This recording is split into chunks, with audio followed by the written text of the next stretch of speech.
welcome to this edition of Inside Leesburg. I'm your host, Dr. Anna Marie. We have a really special show today. In the house, we have an icon in the entertainment industry. Let's see, he's been a director, he's been an actor, he's been a producer. But you probably know him from playing that wacky drummer in that popular 1960s TV series, The Monkees. And it is such an honor to have Micky Dolenz in the house. And welcome to Leesburg. Welcome to Lake County. Thank you. Thank you very much. Great to be here. A lovely day today. I know. It's a little bit brisk in Florida, but we got the sun. I love it. It's lovely, you know. It's really nice. Well, I know you have a busy schedule, and we really do appreciate you stopping by the Lakefront TV studios. I know you have a big concert tomorrow. Yeah, 2. 5 and 8. At the Sharon. At the Sharon, yeah. At the Sharon in the Villages, yeah. And I think tickets are still available. I hope so. I don't know. Frankly, I haven't asked. But yeah, I hear it's a wonderful venue. Not played there before, but I hear it's absolutely wonderful. Well, I understand that you will. You're going to be doing some of your own songs, but you'll also be doing some popular songs from the Monkees too. Well, mostly Monkey songs. Yeah, my solo show. Since I was essentially the lead singer, I sang the majority of the hits.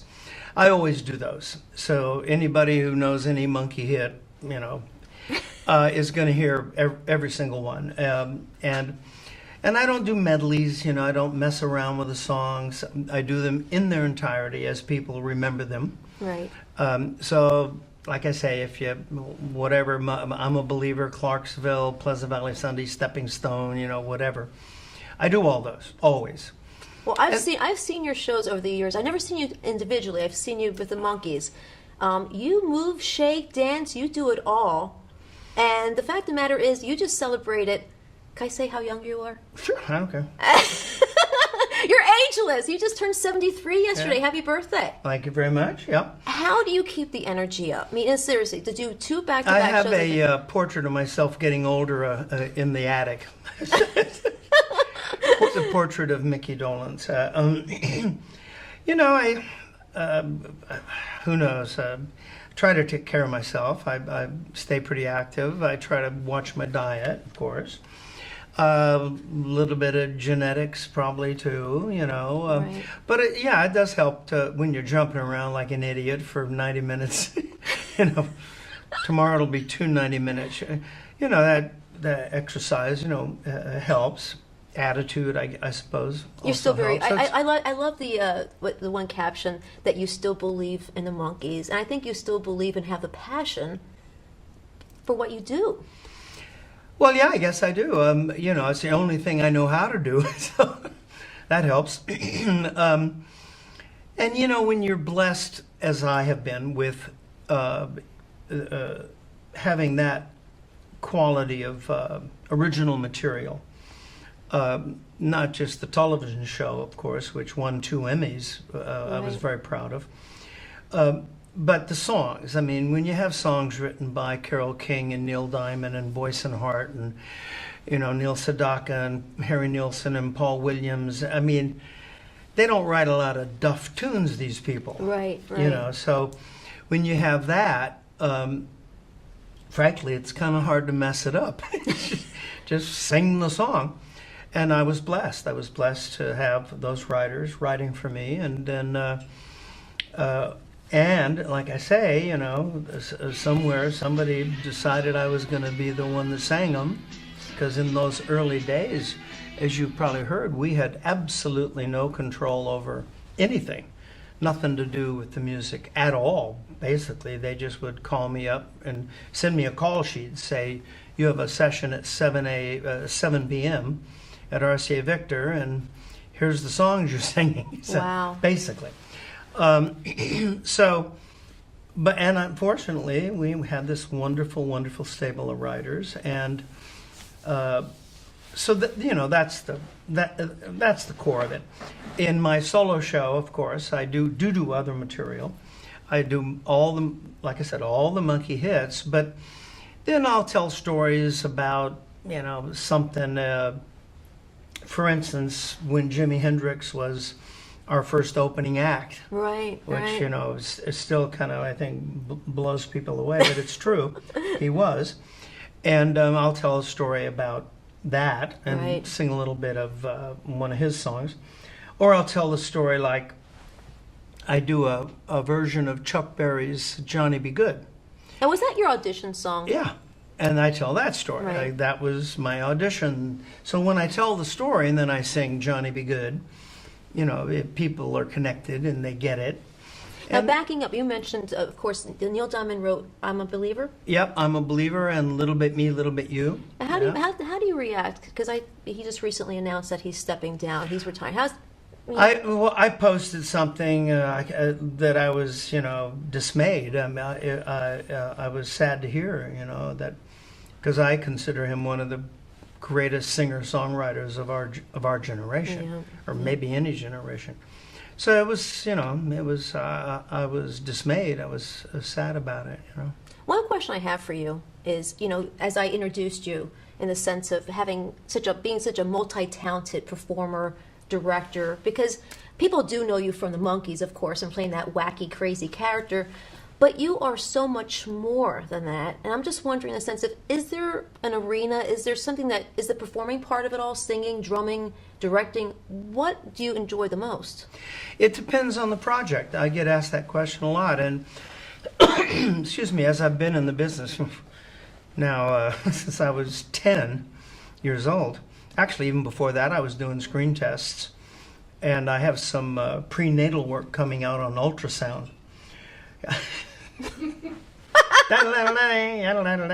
It's black and white, you know, with the little thing, but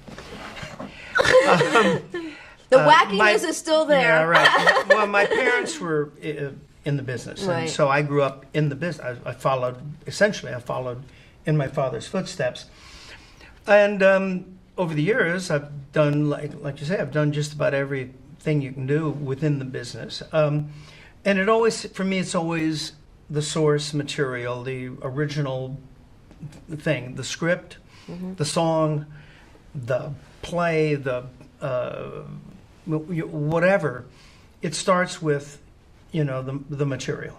Right. As an actor or director or producer or writer or whatever, that's the thing that gets me excited about something, or not, you know. But for me, it's always the material. So I would much rather be directing a really cool, low budget film than acting in a really crappy movie. You know, that's more or less the way that I approach it. Well, and tomorrow night, I believe you're going to be joined by your sister. Oh yeah, Coco's in town, right? Coco's always with me on all the shows. Was she on some of the original Monkey albums too? I'm sorry? Was she on some of the original Monkey? Absolutely, yeah. In the Really? later albums, she did a lot of singing on the background singing and many of the songs and duets. A couple of duets we did together, and these are the later Monkey albums. And yeah, to this day, she's always there doing percussion and background. And in the solo show, she does a couple of solo turns too. Yeah, absolutely. For instance, I tell the story of when Mike Nesmith went to the producers in the early days as a singer-songwriter and said, "Well, here's a new song." That's how you kind of talk. Well, here's a new song that. Hey, starting June. You're going to be hearing that for a long period of time, Yeah, right? right. You guys Yeah, are no touring kidding. together. And the story he told me, he says he went in and he played his new song, and they said, "Oh, that's nice, but it's not a Monkey song." And he said, "Wait a minute, I thought I was one of the Monkeys." And they're like, "Yeah, fine, but no, thank you, but no, thank you." And he said, "Okay." And he went and he gave it to a young girl singer kicking around L.A. at the time named Linda Ronstadt. Oh, And that was different drum. wow. So Coco sings that in the show. Awesome. Now, we have to, I know, I'm not sure if we should even talk about this because I understand it's completely sold out. But tonight, people have a chance to sing with you. Well, yeah, as you say, though, it's sold out now. But we may do it again. I'm calling it Mickey Roki. Mickey Roki, yeah. Yeah, just this crazy idea that a friend of mine, an assistant and person came up with that I like to, when I do a meet and greet or when I meet fans or I do stuff, I like to try and do something more like a party than a step and repeat thing, Right. like, or sitting at a table and just signing stuff Right. in. Thank you, thank you, thank you. Well, I'll tell you something. You picked out probably the hottest place in the Villages. Well, because I like to raise money for my favorite charity, which is Make-A-Wish. So I give a portion of all of the merchandise, signing, autographs, photos, this karaoke thing, meet and greets, to this charity called Make-A-Wish. Because I was a Wish once, Really? many years ago, and that kind of got me involved in the charity. And so I just thought, wow, that's a really cool idea that you make this, buy a ticket and make your donation, and you get up and we sing a song together. We That's tried great. it a couple of weeks ago on a cruise we were doing, and it really worked well. It was really fun. And for me, it was, great fun because it was, like I say, it was much better than sitting there just Right. signing stuff. So I still sign stuff and I still do all the photographs and things. But we're going to sing karaoke, and as long as it's the Monkees or Frank Sinatra, I'm good. If they ask me to sing something Miley Cyrus, I'm in trouble because I have no clue. But I'll fake it. Well, I know it was going to be at Lake Sumter Landing's City Fire, Yeah. and they do so many great things. They do a lot, in the sense of our veterans community. Oh, and, excellent. Yeah, so the Gina Buell, she actually hosts our Taste of Lake series. Excellent. And she's my little Rachel Ray.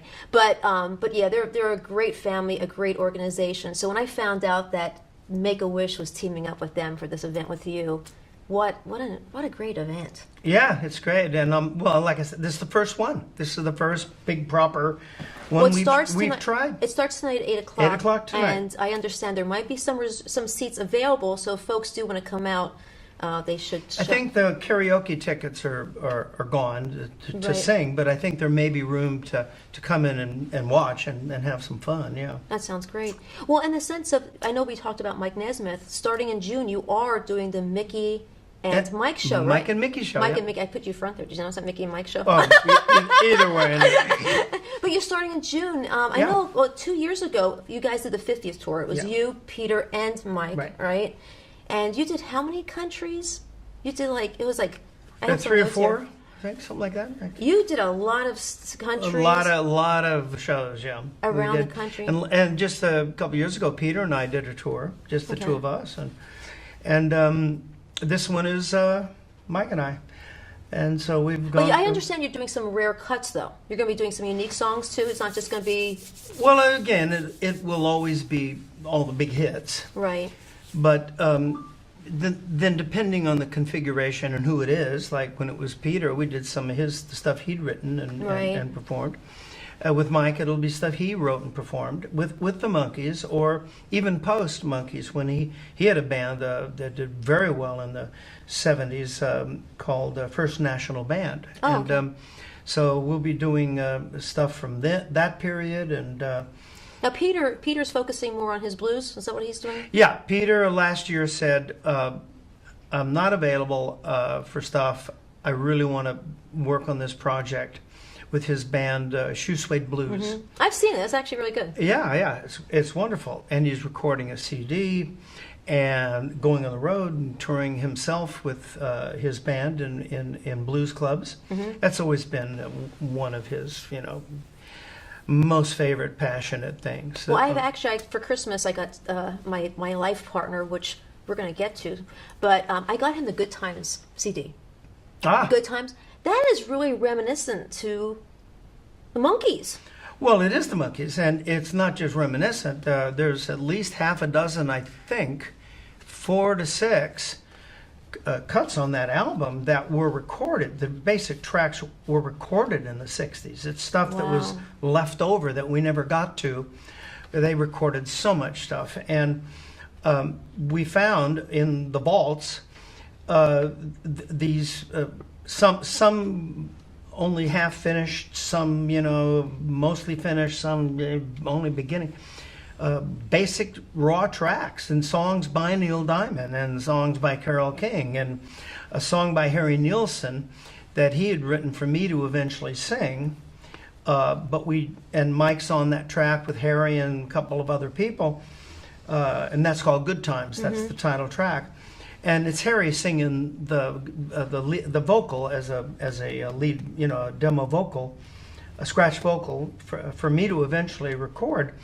And when I heard that, and Harry was a very, very dear friend of mine, Yeah. I thought, wow, I can do a duet with my old friend Harry Nilsson, and I did. And that's the first cut on the album. So it's not just reminiscent. It's some of the stuff. There's a song Davey is on that he recorded in '67, and we used his vocal, and we augmented, a lot of the tracks, and then did new material by some great huge writers like Ben Gibbard and Rivers Cuomo and Paul Weller and Noel Gallagher. Some really amazing contributions that were made, and it went top 20 of all things after 50 years. The equivalent would have been in 1966 that Enrico Caruso would have had a top 20 album. Seriously. Yeah. And Al Jolson. Well, in the sense of, now you had another live album that came out yourself a year ago, right? I'm sorry? Did you have a live album that you just came out with about a year ago? Yeah, I've had a live album out, live at BB King's. Remember is another CD that I put out, had some of these stories and songs on it. King for a Day is a CD that I did a tribute to Carole King and Jerry Goffin, who wrote, of course, the huge hits for us, but everybody else in the world. And every once in a while I get a little bug and go in and record something. The last time I saw you perform was actually at Flower Power down at Epcot. It was the year after Davey closed his eyes. Yeah, that was a great venue. I love that place. I have to ask the question because every time you hear the songs that Davey used to sing, you cannot help but think of Davey. But how is it to be on stage without him? Well, at first it was very, very difficult. I wasn't sure that how the heck we could even do a show because he was obviously such an important, such an important factor and a character. But we kind of left it up to the fans, basically, and more or less almost asked them, do you want us to keep doing this? And they said, yeah, absolutely. And Mike Nesmith came up with a wonderful idea on that first. It wasn't a memorial. It was like kind of a tribute. It wasn't the Davy Jones Memorial Monkey Tour or anything. But it started out just being one concert or two. We were just going to pay homage and let the fans, have a little closure and stuff. And it just kept going. It just took off, and then it was 5 shows, and then 10 shows, and then 20. And Nez came up with a wonderful idea when we did Daydream Believer. He said, we can't sing this song. This song doesn't belong to us anymore. It belongs to you. And they sang it, the audience. So. Yeah.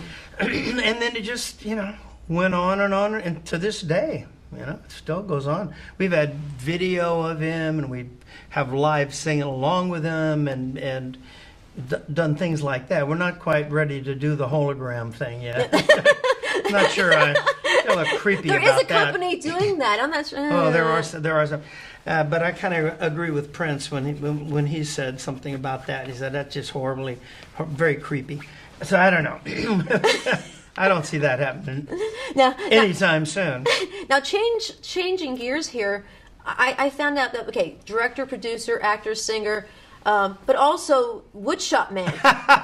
Let's add that to your resume. Yeah. Dolenz and Daughters. Yeah. Tell us about that. You and your daughter, Georgia. First of all, she's a natural talent. Oh, she's brilliant. She's very funny. She was in the Groundlings, very famous improv mainly sketch company in Los Angeles, where a lot of big names have come out of there, and an actress. And she also went and got a theater degree in England. And when you do that, you learn how to design sets, and part of the degree is you learn how to design sets and build stuff. And she was always very handy at that. I've always had a workshop at home, just as a hobby, and also just to fix my home and put on additions and do the woodworking and the plumbing, electrics. I've always been able to do that. My dad was very good at that, and that's why I initially learned. And then I was going to be an architect. I don't know if you heard that. No, I didn't know that. No. After high school, before the Monkees, between high school, I graduated high school, and I was, kind of wandering around, kind of floating around. What am I going to do? A friend of mine said, we better get serious and come up with some, life career plan. And he said, let's be architects. And I thought, wow, that's really a great idea, because I really was into building stuff and always had been. And sure enough, I went to college. I was about 2 years into architecture, architectural drafting, when the Monkee audition came along. And I was doing little TV things on and off during the summer between classes and stuff. Is that true you auditioned for Fonzie? Yeah. It was down to me and Henry. Really? Yeah. What? Oh, anyway. He was the perfect Fonz. But he does tell the story, because we became friends. He said, I didn't remember him at the time, but he recognized me because this was just post Monkees. And he said he walked into the callback for the interview, and he saw me sitting there. And he said, oh, Micky Dolenz is here. I'll never get this. So, but I'm glad he did. He was perfect. Aww. So. Your daughter, Georgia, I know you're doing you're doing Dolenz and Daughters? Yeah, so we were building, she's always been very handy with the tools, and I have a big workshop. And we were building a coffee table for a friend of hers as a birthday present or something. And I jokingly said, we should start a little company, Dolenz and Daughters Fine Furniture. That's great. You got some beautiful joking, stuff. And she went, oh my God. Within a week, we had a business license, a website, we had an eBay store, and all of a sudden, as soon as the word got out, of course, we got a flood of orders, because everything is handmade and signed and awesome. Numbered and stuff. We got all these orders until finally she had to shut down the shop and say that we can't take any more orders because Daddy's on tour. So is her concept for this TV pilot that she's shopping, does that have something to do with No, actually, no.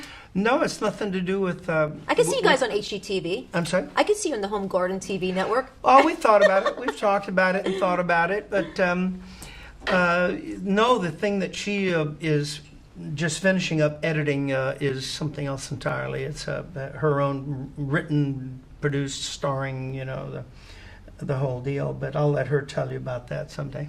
Micky, the fact of the matter that you're in town for tonight's event at City Fire, of course, for the Mickey Roki. Which it sounds like you guys are going to make a lot of good things, wishes come true through Make-A-Wish, because that's already sold out. But then again, tomorrow night's concert at the Sharon L. Morse Performing Arts Center, which is going to be awesome. I look forward to being there. 5 and 8. Exactly. So folks, go to thesharon.com. You can order tickets online. But, before I let you go, I have to thank you, that the reason why I'm here. Because when I was 4, my sister's concept of babysitting me was watching this TV show, The Monkees, in 1969. I'm going to show my age now here. And then fast forward, when I was in college, my sister's daughter said, I just saw this really cool TV show. They said 4 wacky guys. So now another generation, my niece. And then when my sister turned 48, I got her birthday tickets to go to the Mount Airy Lodge in the Poconos. To this day, she loves drummers because of you. You were her favorite. But walking out, she said, after 30 years, seeing him and Jimi Hendrix opening up, 30 years, I never got a chance to get a signature and autograph from Micky, which led me back into the building. I bought a picture of the band, and there's this nice crew member that looked very friendly talking to some of the fans. And I asked him, I said, sir, would you please get this signed for my sister's birthday from Micky? And he came back. We changed business cards, and we've been together ever since. You're a sound engineer, Todd Trepiccioni. So isn't that funny? I know. And he kept this memorabilia. I mean, do you remember this clunker, this guitar that was actually... Yeah. He reminded me. That was what I played on the tour until the airlines broke it. That was actually over in Wembley and part of that 30th anniversary tour. Yeah. Until the airlines ran over it with a truck or something. And Todd had it fixed. It actually has your name on it, Micky Dolenz. Well, I had a sponsorship deal with Carvin, great guitar company, Carvin. Little plug for them. Okay. Anyway, we just thought it was appropriate. I think it still has the dust on it from England. Yeah, I bet. Todd refuses to clean up. But, you know, before I say goodbye, I mean, I just want to say thank you for stopping by, sharing your great stories. And, you know, I just wish you, may the 73rd year of life be your very best. Thank you. I'm not sure if you're ever going to slow down, are you? Well, yeah, I have nothing else to do. I mean, what else am I going to do, you know? Well, we're looking forward to the tour. What's planned for this upcoming tour before we sign things off? What's with Mike and I? Yeah, Mike and I. Well, it's like I said, it's going to be all the big monkey songs. But now with Nez, we'll be doing some stuff that we've never performed before, but off of early Monkey albums too. You know, stuff that, because Nez didn't always join us on those reunion tours, so we'll be doing stuff that you've never heard performed live on a Monkey stage before. The Mike and Micky Show. I'm sure there's websites out there that people can find your schedule, buy tickets. Oh yeah. And that launches this June 2018? Yeah, the whole month of June, yeah. All right, well, listen, save me a spot tonight because I want to sing my favorite Daydream Believer with you. You got it? All right, sounds good. Hey, listen, when we come back, we're sitting down with Gina Buell to learn more about City Fire and all the other great things taking place in 2018. We'll be right back.